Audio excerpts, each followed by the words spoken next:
আসসালামু আলাইকুম। বাংলাদেশের এখন যে পরিস্থিতি, যে ছাত্র সমাজ অর্থাৎ বৈষম্য বিরোধী ছাত্র আন্দোলন, এরা হচ্ছে জুলাই প্রোক্লেমেশন, জুলাই বিপ্লবের বা জুলাই গণঅভ্যুত্থানের প্রোক্লেমেশন বা ঘোষণাপত্র ঘোষণা করবে, বা সরকার এটার এগেনস্টে দাঁড়িয়ে, বা তারা বলেছে যে না, সবাইকে মিলে একটা তারা গণঅভ্যুত্থানের বা বিপ্লবের ঘোষণাপত্র দেবে। তো বিপ্লব আর গণঅভ্যুত্থান এই নিয়ে একটা প্রবলেম চলছে। অব্যাহতভাবে ভারতীয় মিডিয়া এবং ভারতীয় রাজনীতিবিদরা বাংলাদেশের বিপক্ষে দাঁড়িয়ে আছে। হ্যাঁ, অব্যাহতভাবে তারা বিভিন্ন ধরনের প্রোপাগান্ডা চালিয়ে যাচ্ছে। একই সাথে স্যাডেনলি খুব পজিটিভ দিক হচ্ছে পাকিস্তানের সাথে বাংলাদেশের বাণিজ্যিক দ্বার উন্মুক্ত হয়েছে। হ্যাঁ, ঠিক সেই সময়টাতেই পাকিস্তানের সাথে আফগানিস্তানের সম্পর্ক অবনতি হয়েছে। এইটা একটা গুরুত্বপূর্ণ দিক। আরেকটা দিক হচ্ছে মায়ানমারের সাথে বাংলাদেশের রাজনৈতিক সম্পর্ক খারাপ হচ্ছে। এইটা আরেকটা দিক। কেন কেন মায়ানমারের সাথে বাংলাদেশের সম্পর্ক খারাপ হচ্ছে, কেন পাকিস্তানের সাথে আফগানিস্তানের সম্পর্ক খারাপ হচ্ছে? পাকিস্তানের সাথে বাংলাদেশের সাথে সম্পর্ক ভালো হওয়ার সাথে এটার একটা সিগনিফিকেন্স আছে, সম্পর্ক আছে। আমরা ভারতের গোয়েন্দা গুপ্তচর বৃত্তি বা ভারতের গোয়েন্দাদের ব্যাপারে যদি আমরা সতর্কতা অবলম্বন করতে চাই, তাহলে তাদেরকে আগে আমাদের বুঝতে হবে যে তারা কোন দিক থেকে খেলে, বা তাদের খেলাটা কত গভীরে থাকে বা কতটা ডিপে তারা থাকে। ভারতীয় গোয়েন্দা সংস্থা মোসাদের মতো নয় যে 100 বছরের প্ল্যান করে তারপর সামনে আগায়। ভারতীয় গোয়েন্দা সংস্থা জাস্ট যেটা ফায়ার ফাইটিং বলে, এটাকে ফায়ার ফাইটিং করে, যেটা সামনে আসে সেটা করে, অথবা খুব একটা দুইটা ছকে ফেলে। তাদেরকে ইসরায়েলিরা বা পশ্চিমা চক্র তাদেরকে বুঝায় এইভাবে আগাও, এটা করবে। ওরা চেষ্টা করে, ওদের ঘোষণা জিনিস ওরা পারে না, কারণ ওদের এই ডেপথ নাই। একটা সভ্যতার ডেপথ থাকতে হয়। যেমন ইসরায়েলের একটা ডেপথ আছে, গভীরতা আছে। আপনি যদি ইসরায়েলের পেছন দিকে টান দেন, অনেক দূর পর্যন্ত যাবেন, সেই ইব্রাহিম আলাইসাল্লাম পর্যন্ত চলে যাবেন। প্রায় 7,000 বছরের কাছাকাছি একটা গভীরতা। একইভাবে আপনি যদি আমাদের মুসলিমদেরকে টান দেন, আমাদেরও প্রায় একটা বিশাল লক্ষ লক্ষ বছরের একটা গভীরতা, আমাদের ঐতিহ্যবাহী আমরা একটা সংগঠন বা একটা জাতি।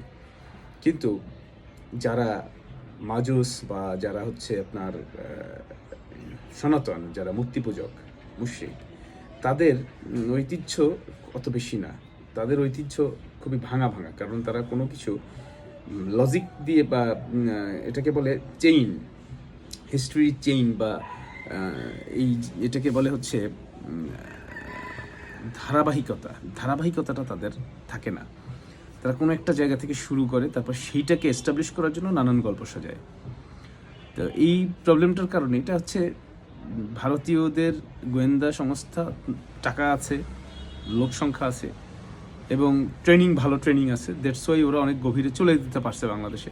কিন্তু তাদের ওই স্ট্যামিনাটা নাই, ওই গভীরতাটা নাই বলে তারা এটা ধরে রাখতে পারতেছে না।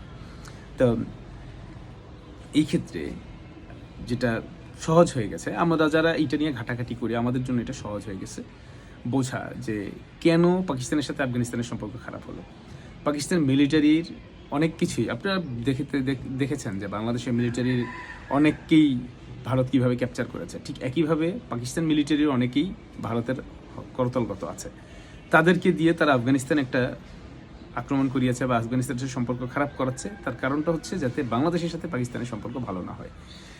এটা হচ্ছে একটা দিক। হ্যাঁ, যদি কোনো কারণে পাকিস্তান সেনাবাহিনী আবার ক্ষমতায় যেতে পারে, তাহলে কি হবে? তাহলে হচ্ছে যে ভারতের চাওয়াটা পূর্ণ হবে এদিক থেকে, যে পাকিস্তানের সাথে বাংলাদেশের সম্পর্কটা আবার কি একটু ন্যারো হয়ে যাবে, আর একটু খর্ব হবে। আর অন্যদিক থেকে এদিকে মায়ানমারের সাথে ভারতের যে সম্পর্কটা আছে, সেইটা কাজে খাটিয়ে ভারত বাংলাদেশের উপর আরেকটা প্রেশার ক্রিয়েট করছে। আমাদের পার্বত্য চট্টগ্রাম, নাফ নদী সহ, টেকনাফের সহ, এই সেন্ট মার্টিন সহ এই জায়গাটাতে। তো এটাও গভীরতা কম, এটাও সামনে উঠতে পারবে। ডক্টর মোহাম্মদ ইউনূস সরকার এটা সহজ সামনে উঠতে পারবেন। কিন্তু সামনে উঠতে কষ্ট হবে কোনটা বর্তমানে বাংলাদেশে? সেটা হচ্ছে বিএনপি বা জামায়াতের ভেতরে ভারতীয় প্রেতাত্মা। এইটাকে সামলায় উঠতে বাংলাদেশের ইউনূস সরকারের কষ্ট হয়ে যাবে। তার কারণ হচ্ছে ইউনূস সরকার, তাদের যে হ্যাডম, যে জোর দেখানোর দরকার ছিল শুরু থেকেই, অগস্ট মাসের 8 তারিখ থেকে যে জোরটা দেখানো দরকার ছিল সেটা তার দেখায়নি। দেখায়নি ইন এ সেন্স, এটা যে খারাপ আমি তা বলবো না, দেখায়নি কিন্তু করা উচিত ছিল, কিন্তু এটা দেখানো দরকার ছিল। না করছে কিন্তু দেখানো উচিত ছিল, যে বলা যে আওয়ামী লীগ নিষিদ্ধ মানে নিষিদ্ধ। আওয়ামী লীগ নিষিদ্ধ না করলে এই দেশের কোনো ভালাই হবে না, আওয়ামী লীগকে নিষিদ্ধ করতে হবে। আপনি যদি পাগলা কুকুরকে মানে পশুপ্রেম দেখিয়ে ছেড়ে দেন, ওই পাগলা কুকুর আপনাকে কামড়াবে, আপনার জলাতঙ্ক হবে, আপনি মারা যাবেন, এটা কোনো সন্দেহ ছাড়া এটাই ঘটবে। তো আপনি আওয়ামী লীগকে ছেড়ে দিয়েছেন, আওয়ামী লীগ আপনাকে কামড় দেবেই। আওয়ামী লীগ হচ্ছে পাগলা কুকুর। আচ্ছা, আর আওয়ামী লীগ রাষ্ট্র ক্ষমতায় আসবে কি আসবে না, ইসিসি আজকে ইলেকশন কমিশনার আজকে একটা চমৎকার দিয়েছেন, ডায়ালগ দিয়েছেন যে আওয়ামী লীগের নির্বাচনে অংশগ্রহণে বাধা নেই।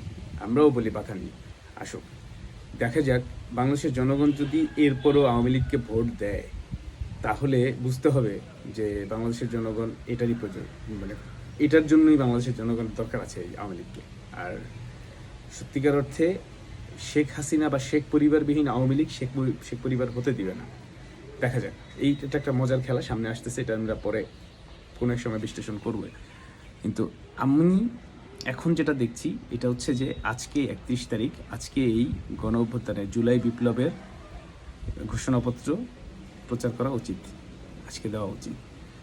যদি এই বৈষম্য বিরোধী ছাত্র আন্দোলন সরকারের সাথে আতাত করতে চায়, তাহলে তাদের এইভাবে বলা উচিত যে আমরা আজকে ঘোষণাপত্র, আমাদের খসড়া ঘোষণাপত্র আমরা দিচ্ছি, এর সাথে আরও অ্যাড করে পরবর্তীতে সামনের সপ্তাহে বা 10 দিনের মাথায় সরকার থেকে দেয়া হবে, ঘোষণাপত্র দেওয়া হবে, এটা বলা উচিত। কিন্তু তাদের আজকে দেওয়া উচিত। Thank you.